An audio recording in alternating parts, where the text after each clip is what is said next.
Hey folks, it's John P. here, and listen, I want to talk to you today about motorcycles, a topic that is near and dear to my heart. You're taking a look at my little baby here. This is a BMW K1200 GT, and I want to tell you a little bit about it because I want to contrast it with a new Brammo fully electric motorcycle. So my ride has a 4-cylinder motor. It's got 130 horsepower and about 85 pound-foot of torque. It'll go 150 miles an hour, top speed, and 0 to 60 is extremely rapid, as you might imagine.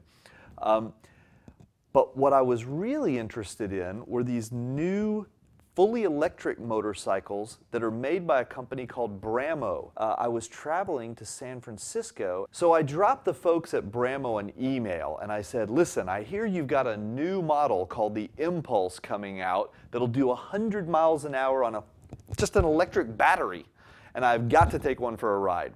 Unfortunately, they didn't have any of them in stock yet because they're still overseas in the factory.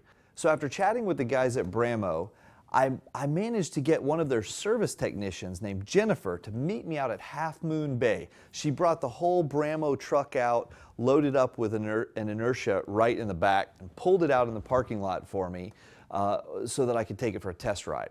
Here's what it was like. First of all, the bike is almost silent. The only thing you really hear is the chain drive as it's going down the road. Now, in addition to the fact that the motorcycle sounds different, it also feels different. Now, when I talked about this is a gas engine. It has a lot of horsepower, and it doesn't have nearly as much torque as it does horsepower. Those electric motors are the complete opposite.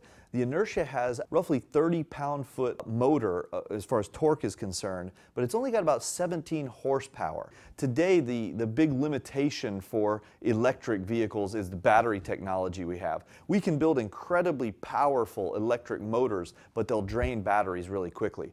The Inertia comes in two different models. You've got the regular Inertia and the Inertia Plus. The Inertia will go about 40 miles on a single charge, while the Plus will do about 80. Now, that depends on your riding style. If you're going to be really aggressive and drive it the way I was, it's not going to go as far. But if you'll take it easy and maybe not be going up hills all the time, you can get a pretty good, at least a full day's worth of riding out of this sucker.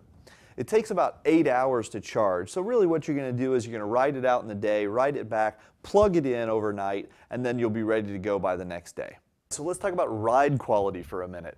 It's not going to compete with the BMW for smoothness, but it's not exactly a dirt bike either. One of the things about the Brammos is they're extremely lightweight. Compared to this big heavy bike, this thing weighs like 650, 680 pounds wet, meaning full of gas. That Inertia only weighs about 320 pounds, less than half of this. It was good to maneuver. It was, since it's so light, when you hit bumps, you're going to feel them. But the nimble, lightweight maneuverability of it more than makes up for it. Now, it was not fast, but it didn't matter. It was fun. The last time I had that much fun on any kind of vehicle was on a go-kart when I was like 16 years old. So the thing was just unlike anything else I've driven. You squeeze the throttle, there's no shifting involved, it's silent, it's just nimble, it's just fun. Now, what's it going to run you? Well, that little bit of fun is going to cost you something. It's going to cost about $8,000 for the base model, but with tax incentives, about 10% back from the government, you can chop that down to maybe $7,200. If you want to go for the Plus model, yeah, you're going to pay a little extra for the big batteries.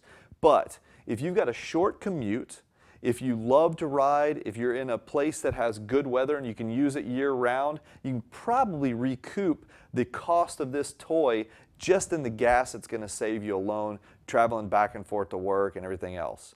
So, would I pick one up? Yes, I would. What I'm waiting for, though, is for them to get a more extensive dealer network throughout the country, because right now, really, you're only going to get support up in the Washington and California, Northern California area. So if you don't mind having one shipped where you are and servicing it yourself, I've got no reason for you not to do it. So I can't wait till I can get my hands on the Impulse, and then we'll take that sucker for a ride and put it through its paces. Have a good one.